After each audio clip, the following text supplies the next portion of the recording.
Okay, so first ഫേസിൽ നമ്മൾ എന്ത് റെഡിയാണെന്ന് വെച്ചാൽ നമ്മളെ PRD, അതായത് പ്രൊഡക്റ്റിൻ്റെ റിക്വയർമെൻറ്റ് ഡോക്യുമെൻ്റ് എല്ലാം റെഡിയാണ്. ഇനി നമുക്ക് ഇതിൻ്റെ ഫസ്റ്റ് പ്രോട്ടോടൈപ്പ് ബിൽഡ് ചെയ്യാം. സോ പ്രോട്ടോടൈപ്പ് ബിൽഡ് ചെയ്യാൻ വേണ്ടി നമ്മൾ നേരത്തെ എടുത്ത PRD അങ്ങനെ തന്നെ കോപ്പി ചെയ്തിട്ട് ഡയറക്റ്റ് ലവബിളിലേക്ക് പേസ്റ്റ് ചെയ്താൽ മതി. സോ ഫസ്റ്റ് നമുക്ക് ലവബിളിൻ്റെ UI നമുക്കൊന്ന് നോക്കാം. സോ ലവബിളിൻ്റെ UI എങ്ങനെയാണ് വരുന്നത്? സോ ഫസ്റ്റ് ഇവിടെ നമ്മളത് പ്രോംപ്റ്റ് നമ്മൾ ഇവിടേക്ക് പേസ്റ്റ് ചെയ്യുന്നുണ്ടാവാം. അതിൻ്റെ അടിയിലൊരു പ്ലസ് ഉണ്ട്. ആ പ്ലസ്സൊക്കെ ഇങ്ങനെ നിങ്ങൾക്ക് ഫിഗ്മയിൽ ഇമ്പോർട്ട് ചെയ്യാം. ഫിഗ്മ എന്താണെന്ന് വെച്ച് കഴിഞ്ഞാൽ നമ്മൾ ഈ മൊബൈലിൻ്റെ സ്ക്രീൻസ്, വെബ്സൈറ്റിൻ്റെ സ്ക്രീൻസ്, UI എല്ലാം ഡിസൈൻ ചെയ്യുന്ന ഒരു ടൂളാണ് ഫിഗ്മ. സോ UI/UX ഡിസൈനേഴ്സ് ഉണ്ടെങ്കിൽ നിങ്ങൾ ഫിഗ്മയിൽ നിന്ന് ഡിസൈൻ ചെയ്ത കാര്യം ഇതിലേക്ക് ഇമ്പോർട്ട് ചെയ്ത് കഴിഞ്ഞാൽ ഇതിൻ്റെ ഫങ്ഷനാലിറ്റീസ്, ബാക്ക് എൻഡിലുള്ള കാര്യങ്ങളെല്ലാം ലവബിൾ തന്നെ ബിൽഡ് ചെയ്യുന്നതാണ്. പിന്നെ അടിയിലോട്ടേക്ക് സ്ക്രോൾ ചെയ്താൽ നിങ്ങൾ ബിൽഡ് ചെയ്ത ആപ്സിൻ്റെ ഒരു നിങ്ങളുടെ വർക്ക് സ്പേസ് ആയിരിക്കും, നിങ്ങൾ ബിൽഡ് ചെയ്ത ആപ്പും അതിൻ്റെ ഡീറ്റെയിൽസ് എല്ലാം. അതിൻ്റെ അങ്ങോട്ടേക്ക് അടിയിലോട്ടേക്ക് വീണ്ടും സ്ക്രോൾ ചെയ്ത് കമ്മ്യൂണിറ്റീസ് ബിൽഡ് ചെയ്ത ആപ്പ് ഉണ്ടാവും. ഇൻറ്റേർണൽ ആപ്പ് ആയാലും വെബ്സൈറ്റ് ആയാലും പേഴ്സണൽ പോർട്ട്ഫോളിയോ ആയാലും അങ്ങനത്തെ എല്ലാ ഡീറ്റെയിൽസ് ഉണ്ടാവും. സോ പിന്നെ നിങ്ങൾ ഈ ലവബിളിൽ കോർണറിലേക്ക് കഴിഞ്ഞാൽ നിങ്ങളെ ക്രെഡിറ്റ്സ് എത്ര ഉണ്ട്, ഡീറ്റെയിൽസ്, പിന്നെ നിങ്ങളെ വർക്ക് സ്പേസ്, അങ്ങനത്തെ കാര്യങ്ങളെല്ലാം ഉണ്ടാവും. ഇപ്പം ഞാൻ പ്രീമിയം പ്ലാൻ മേടിച്ചുകൊണ്ടാണ് 100 ക്രെഡിറ്റ്സ് ഉണ്ടാവും. അല്ലെങ്കിൽ നിങ്ങൾ പ്രീമിയം പ്ലാൻ അല്ലാതെ ചെയ്യുന്നുണ്ടെങ്കിൽ നിങ്ങൾക്ക് പെർ ഡേ 5 ക്രെഡിറ്റിൻ്റെ ലിമിറ്റിലായിരിക്കും ഉണ്ടാകാം. സോ ഇവിടെ നിങ്ങൾക്ക് എന്താക്കാന്ന് വെച്ച് കഴിഞ്ഞാൽ ഇവിടെ അറ്റാച്ച് ഉണ്ട്. അറ്റാച്ച് ചെയ്താൽ നിങ്ങൾക്ക് ഇമേജസ്, PDF എല്ലാം അപ്ലോഡ് ചെയ്യാം.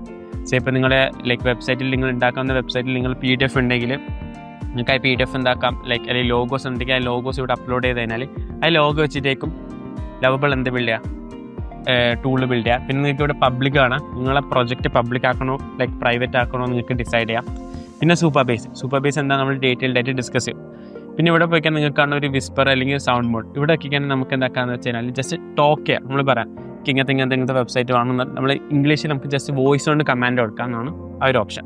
സോ ഇവിടെ വന്നിട്ട് നിങ്ങൾ ജസ്റ്റ് എന്താക്കി നിങ്ങളെ പ്രോംപ്റ്റ് അവിടെ നിന്ന് കോപ്പി ചെയ്ത് PRD ജസ്റ്റ് പേസ്റ്റ് ചെയ്യുക, എൻ്റർ വെക്കുക.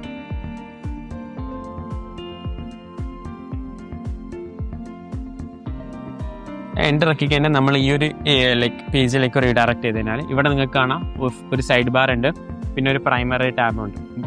ഇവിടെ ആയിരിക്കും നിങ്ങളെ പ്രീവ്യൂ ആയിട്ട് നിങ്ങൾക്ക് കാണും നിങ്ങളെ വെബ്സൈറ്റ് എങ്ങനെ ഡീറ്റെയിൽസ് എല്ലാം. ഈ സൈഡ് ബാറിൽ നിങ്ങൾക്ക് അതിനോട് ചാറ്റ് ചെയ്യാം, എനിക്ക് ഇങ്ങനത്തെ ഫീച്ചേഴ്സ് ആണ്, ഇങ്ങനത്തെ കാര്യങ്ങൾ ഡീറ്റെയിൽസ് എല്ലാം വേണോ. ഓക്കെ,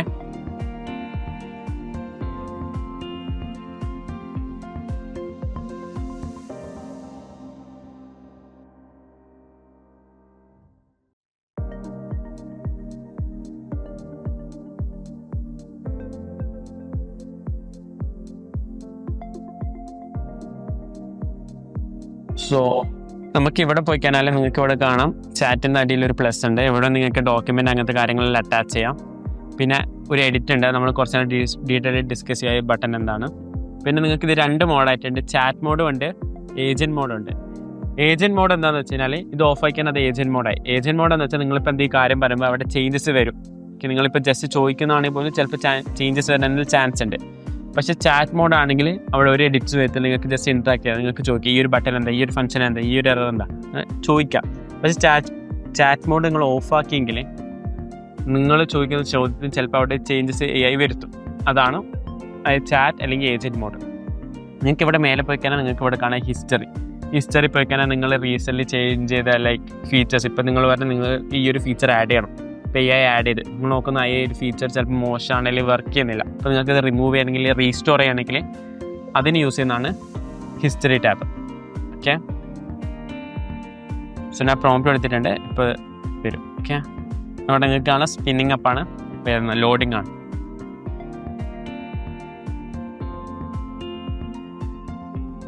ഓക്കെ, സോ ഫസ്റ്റ് ഫേസിൽ എൻ്റെ പ്രോട്ടോടൈപ്പ് റെഡി ആയിട്ടുണ്ട്. പക്ഷേ എനിക്ക് എൻ്റെ UI തീരെ ഇഷ്ടമായിട്ടില്ല, മഞ്ഞ എന്നുള്ള കളറ്. സോ എനിക്ക് ചേഞ്ച് ചെയ്യണം. സോ ഞാൻ പറയുന്നത് make the theme minimalistic black and white. അപ്പോൾ ഈ ഒരു പ്രോംപ്റ്റ് കൊടുക്കുമ്പോൾ നിങ്ങൾക്ക് കാണാം AI അവിടെ തിങ്ക് ചെയ്തിട്ട് ടാസ്ക് ചെയ്യുന്നത്.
ഓക്കെ, സോ നിങ്ങളിപ്പോൾ കണ്ടല്ലോ എൻ്റെ ലൈക്ക് ആപ്പ് ഇപ്പം ലൈക്ക് യെല്ലോയിഷ് കളറും പോയി ഇപ്പോൾ ഒരു ബ്ലാക്ക് ആൻഡ് വൈറ്റ് തീമിലല്ല, മച്ച് ബെറ്ററാണ് മറ്റേതിനെക്കാട്ടി.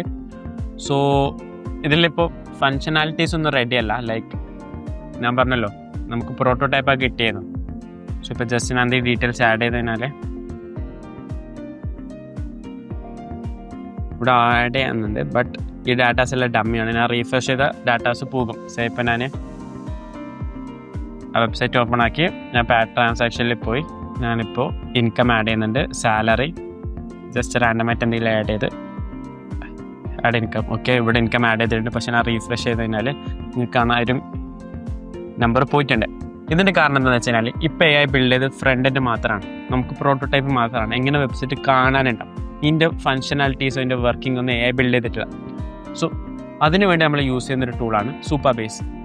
നിങ്ങൾക്ക് ഇവിടെ ലൈക്ക് റൈറ്റ് സൈഡ് ടോപ്പ് ഒക്കെ നിങ്ങൾക്കാണ് ഒരു ഗ്രീനിഷ് കളറിലൊരു ഐക്കൺ, അതാണ് സൂപ്പർബേസ്. സൂപ്പർബേസ് എന്താ ചെയ്യുന്നത് വെച്ചാൽ നിങ്ങളെ ബാക്ക് എൻഡിൽ യൂസർ ലോഗിനും യൂസർ സൈൻ അപ്പും ഡാറ്റാസും ഡാറ്റയിൽ വെക്കുന്ന ഫങ്ഷൻസും അങ്ങനത്തെ കാര്യങ്ങളെല്ലാം ടോട്ടലി മാനേജ് ചെയ്യുന്ന ഒരു ടൂളാണ് സൂപ്പർബേസ്. സോ നിങ്ങൾക്ക് ഇവിടെ പോയിട്ട് സൂപ്പർബേസ് വെച്ച് കണക്ട് ചെയ്താൽ മതി. ജസ്റ്റ് സൂപ്പർബേസ് നിൽക്കുക, കണക്ട് സൂപ്പർബേസ് വെക്കുക, കണക്ട് ചെയ്യുക പ്രൊജക്റ്റ്. ജസ്റ്റ് നിങ്ങളൊരു ആഡ് ചെയ്യാം നിങ്ങളുടെ പ്രൊജക്റ്റ് എന്താണെന്ന്. നിങ്ങൾക്ക് ഇവിടെ നിങ്ങൾ ഫസ്റ്റ് ടൈം ആണ് നിങ്ങളോട് ലോഗിൻ ചെയ്യാൻ വേണ്ടി പറയും, നിങ്ങൾക്ക് ലോഗിൻ ചെയ്യാം. ഞാൻ ഓൾറെഡി ലോഗിൻ ആയതുകൊണ്ടാണ് എന്നോട് അത് ചോദിക്കാത്തത്. അപ്പോൾ ഞാൻ ഓതറൈസ് ചെയ്യുന്നു.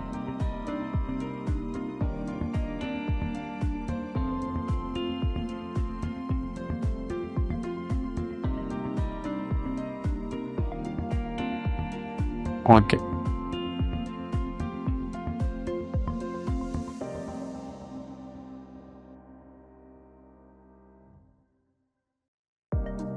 നിങ്ങൾ പ്രൊജക്റ്റ് ക്രിയേറ്റ് ചെയ്തതിന് ശേഷം ലൈക്ക് സൂപ്പർബേസിലേക്ക് വരിക. നിങ്ങൾ കണക്ട് ചെയ്തതിന് ശേഷം കണക്ട് ചെയ്ത പ്രൊജക്റ്റിലേക്ക് വരാം. നിങ്ങൾ ഓർഗനൈസേഷൻ സെലക്ട് ചെയ്യുക, ക്രിയേറ്റ് പ്രൊജക്റ്റ് വെക്കുക. ഇവിടെ നിങ്ങളെ പ്രൊജക്റ്റിൻ്റെ പേരിടുക. ഞാൻ ഇപ്പോൾ തൽക്കാലത്തേക്ക് പേഴ്സണൽ ഫിനാൻസ് മാനേജ്മെൻറ്റ് വെബ് കൊടുക്കുന്നു. ജനറേറ്റ് പാസ്വേഡ് കൊടുക്കുന്നു. എൻ്റെ അടുത്തുള്ള സെർവർ കൊടുക്കുന്നുണ്ട്. Create new project. ശരി. സോ അത് ചെയ്തതിന് ശേഷം തിരിച്ച് ഇതിലേക്ക് കണക്ട് ചെയ്ത പ്രൊജക്റ്റ് നിങ്ങൾ ഓർഗനൈസർ സെലക്ട് ചെയ്ത് കഴിഞ്ഞാൽ നിങ്ങൾക്കാണ് നിങ്ങൾ അവിടെ നിന്ന് ഉണ്ടാക്കിയ പ്രൊജക്റ്റിൻ്റെ പേര്. ജസ്റ്റ് അത് ക്ലിക്ക് ചെയ്യാം. ക്ലിക്ക് ചെയ്തതിന് ശേഷം സൂപ്പർബേസ് കണക്റ്റഡ്. ഓക്കെ, ഇനിയിപ്പോൾ അത് AI ഇത് കണക്ട് ചെയ്തോ.